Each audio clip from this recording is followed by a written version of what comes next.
इसी प्रकार अन्य प्रसंगों को श्रवण करने के लिए महाराज श्री के एकमात्र अधिकृत ऑफिशियल यूट्यूब चैनल को सब्सक्राइब करके बेल आइकन को अवश्य दबा दें।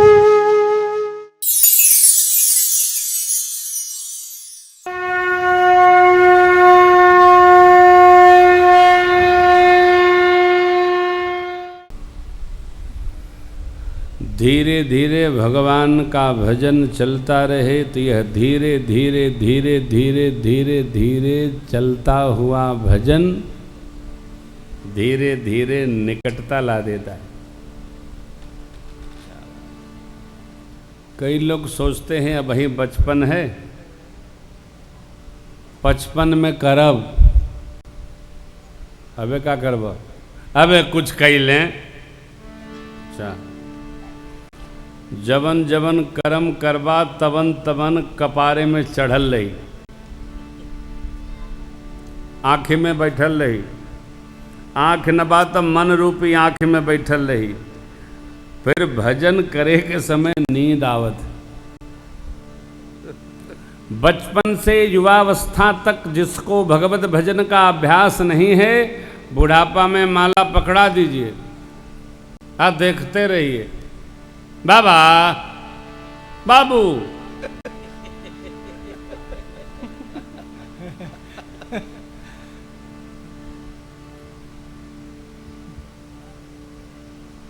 बतियावत अखियाँ खुल जाती है, आज जपत अखियाँ बंद हो जाती है।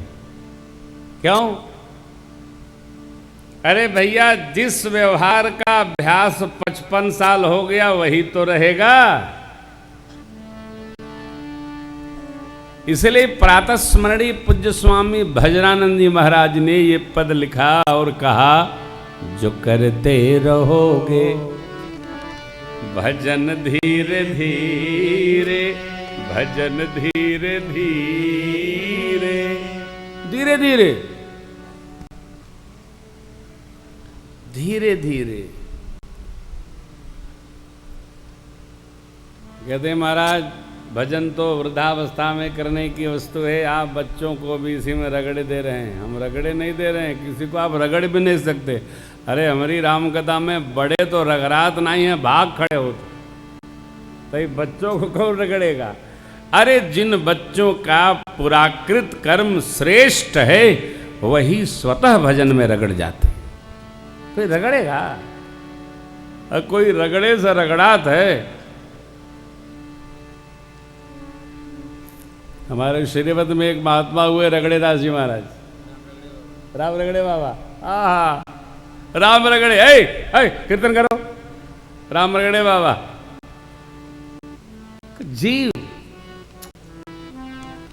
जीव का सहज स्वभाव है अहमित अभिमान।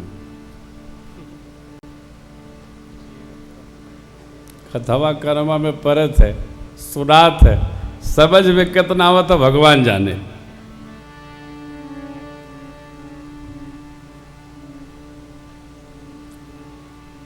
कल कथा में एक बात आई थी, हमारे एक फिलॉसफी के प्रोफेसर डॉक्टर अंजय सर कल फ़ोन किए, बोले भैया एक बात बड़ी अच्छी आपने कल कही।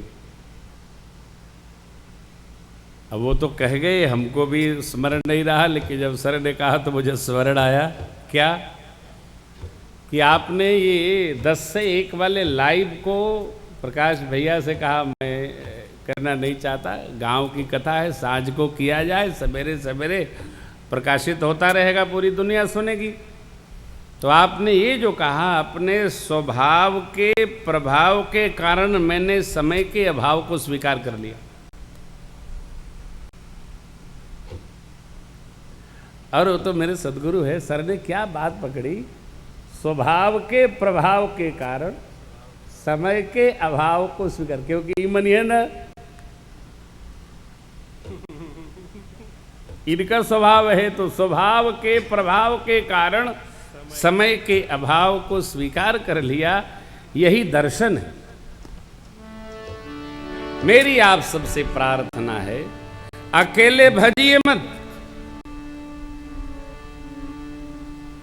जिस जिस परिवार में भजन अकेले बाबा किए, पिताजी किए, उस परिवार में बाबा दादा दादी पिताजी के न रहने के बाद घर के भगवान मंदिर अथवा गंगा यमुना में चले गए। अब बाबो गईला लपेटा इनके, 13 के बाद श्राद्ध बाद में हुई साल वाला, पहले इनके तीर्थ राज में बोरा। सवेरे सवेरे बाबा 4 बजे टुनटुना देते थे, सुतलों का कष्ट। क्योंकि बच्चों में यदि भजन का स्वभाव नहीं आएगा तो हमारे भजन का प्रभाव हमारे तक रह जाएगा। इसको बढ़ाना पड़ेगा भाई। इसलिए महर्षि वाल्मीकि जी ने कितनी सैद्धांतिक बात कही। मंत्र राज नित जपहि तुम्हारा, पूजहि सहित परिवार सहित पूजे, अकेले न पूजे। सबको मिलकर पूजे। श्री मनु जी महाराज ने ये दिया, इसीलिए तो पुत्र पुत्रियां पौत्र सब भगवान में रमते चले गए। पहुंचे कहां हैं?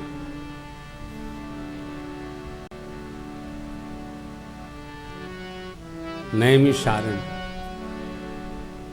तीर्थ बर नैमिष विख्याता, अति पुनीत साधक सिद्धि।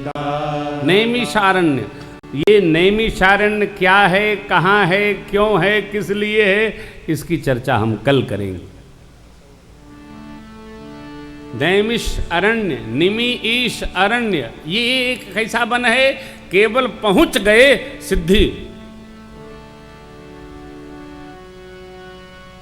अति पुनीत साधक सिद्धिदाता।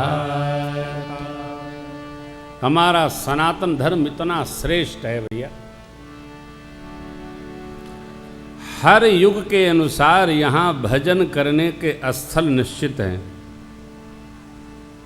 कौन कौन स्थल हैं, पहले कई बार स्मरण किया है, इसका विस्तार अधिक है, हम आपको कल सुनाएंगे।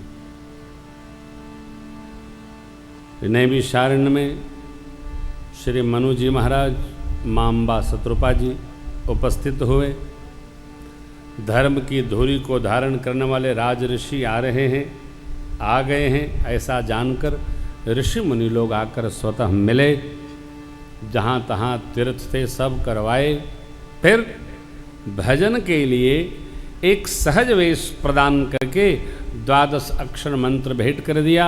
श्री मनु जी शत्रुपाम्बा प्रेम पूर्वक उस मंत्र का जप करने लगे। इस पंक्ति का स्मरण करते हुए इस चिंतन सत्र के बाद हम लोग भगवान शिव माँ भवानी के पावन विवाह की कथा गान करेंगे। आइए, 12 अक्षर मंत्र पुनि जपहि सहित अनुराग, वासुदेव पद पंकरुह दंपति मन अतिला। वासुदेव पद पंकरुह दंपति मन अतिला। तो कल आपको अरविंद लिया था इस प्रसंग के अंतर्गत। भगवान बहुत भावन अपने विवाह महोत्सव की कथा नहीं सुनाए। तीर्थराज प्रयाग में ऋषिवर भरद्वाज जी के प्रश्न पूछने पर भरद्वाज जी के भाव मर्म को समझने के लिए याज्ञवल्क्य जी ने भगवान शिव मां शिवा की कथा सुनाई। जगत जानता है।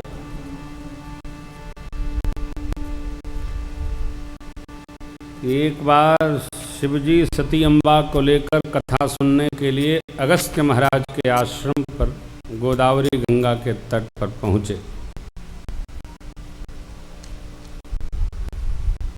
साथ करने योग्य है कि नहीं, यदि आप किसी को कथा में लेकर चले जाएंगे तो पता चल जाएगा।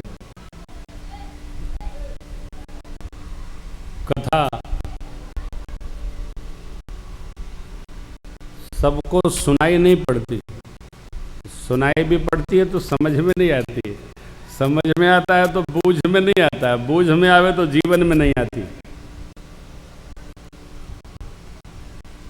4 स्तर हैं, सुनना, समझना, बूझना और रहना।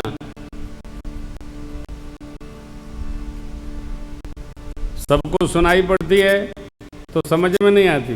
अरे किसी किसी को तो सुनाई नहीं पड़ती है। का कहला 4 घंटा में इतना बोला कुछ समझ में नहीं आया, और जो रात है तब बोलत बोलत अरे को बात समझ में नहीं आई, को काम की बात नहीं आई, बाबा और लाला जुटे सुन रहे। अरे राम राम।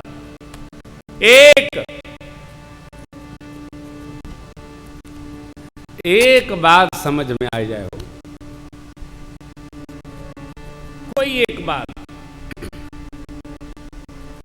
अनेक बात सुनना आवश्यक नहीं।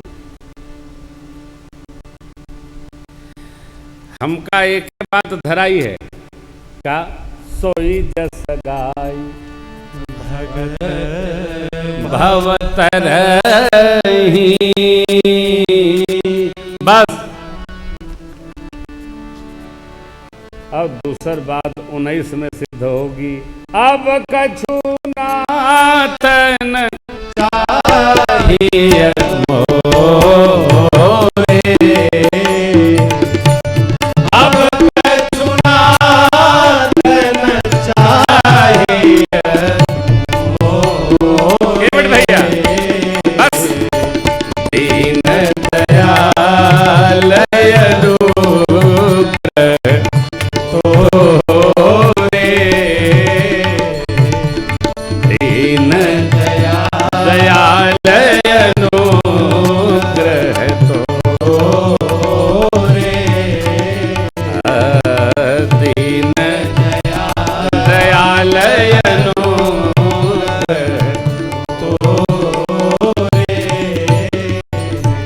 सती अम्बा को शिव बाबा कथा सुनाने ले गए। माता जी ने कथा सुनी, समझ में नहीं आई, समझ में नहीं आएगी तो बूझ में नहीं आएगी, बूझ में नहीं आएगी तो जीवन में नहीं आएगी।